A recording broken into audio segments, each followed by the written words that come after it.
Hi, I'm Roberto, alongside the group Shamim, Sarah, Albaraa, and Yasaman. We're here to present to you today our design of a system to prevent posterior tibial tendon dysfunction.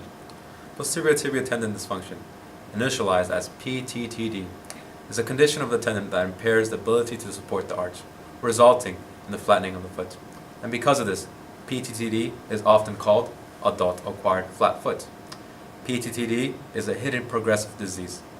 The analogy that can be used to describe the condition is that of the boiling frog syndrome. For those that haven't heard of the boiling frog syndrome, it is a fable of a frog being boiled alive, where if a frog is placed in boiling water, it will jump out of the water.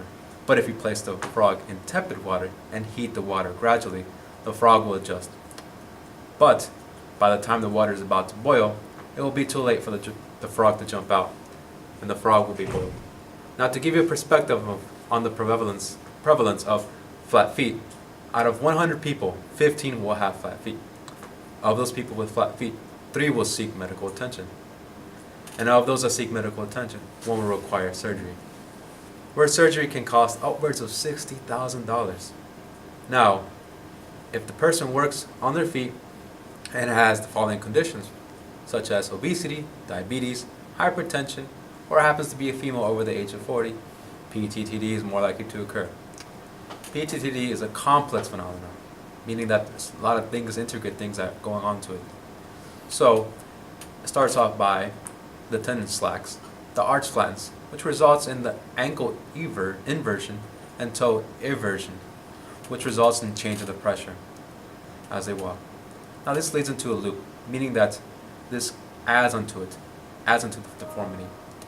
Hi, I'm Yasaman and I'm going to explain about our solution. Our solution will include a problem and need statement, CONOPS, and requirements. So our context analysis will lead towards our problem and need statement, which patients are unaware that they're progressing towards PTTD and they need to know that they're progressing towards this condition. It will create 2 gaps, which one of them is knowledge gap, which patients should be aware that they're heading towards a foot deformity, and then there is a marketing gap too. There has been always treatment options, but there has never been a PTD prevention system.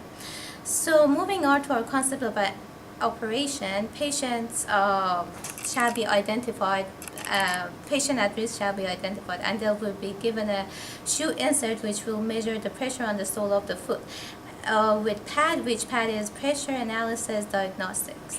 And the results of the data shall be monitored for any trends, and based on the trends, the patient will be recommended for physical therapy or other intervention if they are heading towards PTTD. Otherwise, since they're at risk, they will be recommended to do annual checkups with PAD. Moving towards our requirements, we have 3 requirements: mission requirements, functional, and design. I want to highlight the important requirements, which our system shall identify the patients who are progressing towards PTTD with 95% accuracy, and our system shall measure all the pressure towards gait cycle with 95% accuracy.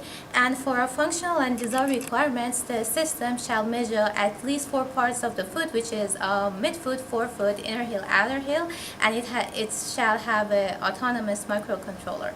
Also, the system shall measure the pressure every 200 milliseconds.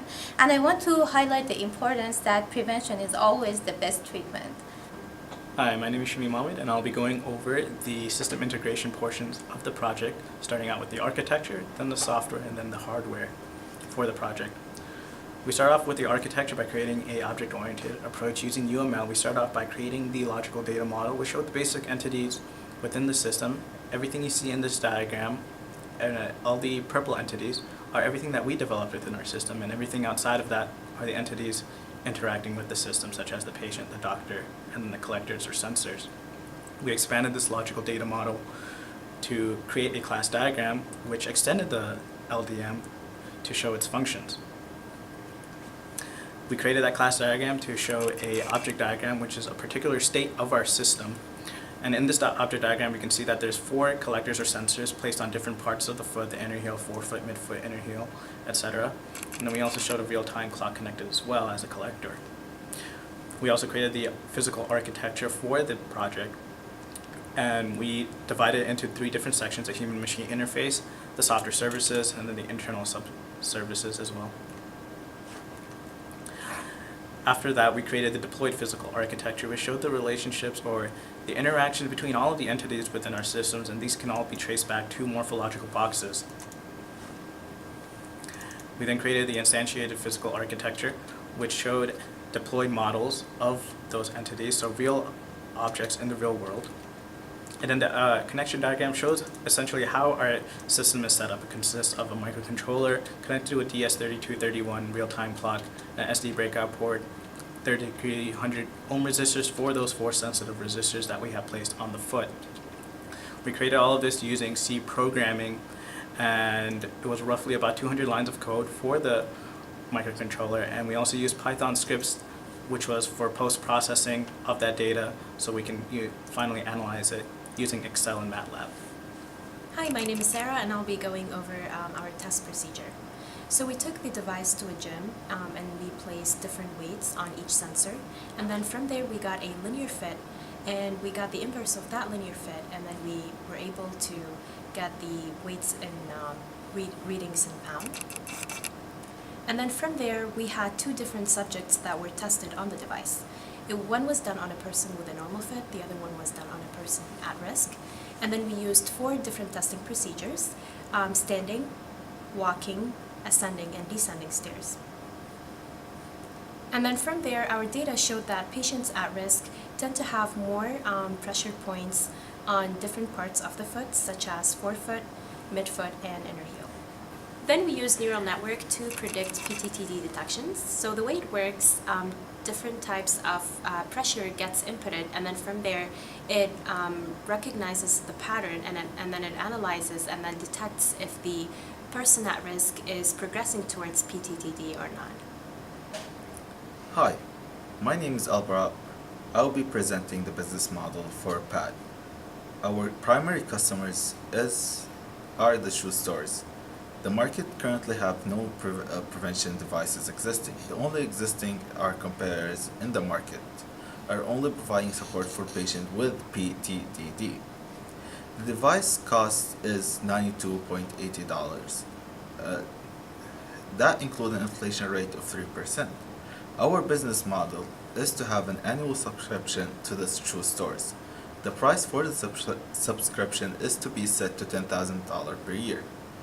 The investment needed to start is $8,500. With an annual operation cost of $481,000. The projection for year 1 is to have a 16 stores subscribe, with 20% sale increase year over year. Year 1 will have a revenue of $160,000. Although will not be making any profit in year 1, the projection is to break even at the end of the 4th year. The shoe store is the first to interact with potential foot issue customers. That will result into creating an experience for the customers to be by adding value to going to the store. The cost for the checkup is to be set at $10 in-store checkup, and the $25 that the customers can take the device home with them. The store will be able to break even by 1,000 in-store checkup customers. Now I want to say thank you as we conclude our year-long project. And we're so proud of ourselves and all the considerable progress we've made. We hope that you learned a little bit about the foot deformities related to your foot. We are optimistic that further research can be conducted on this condition. Last but not least, thank you Dr. Sherry and all our mentors for the guidance in this project. So get your foot checked and take a step in the right direction.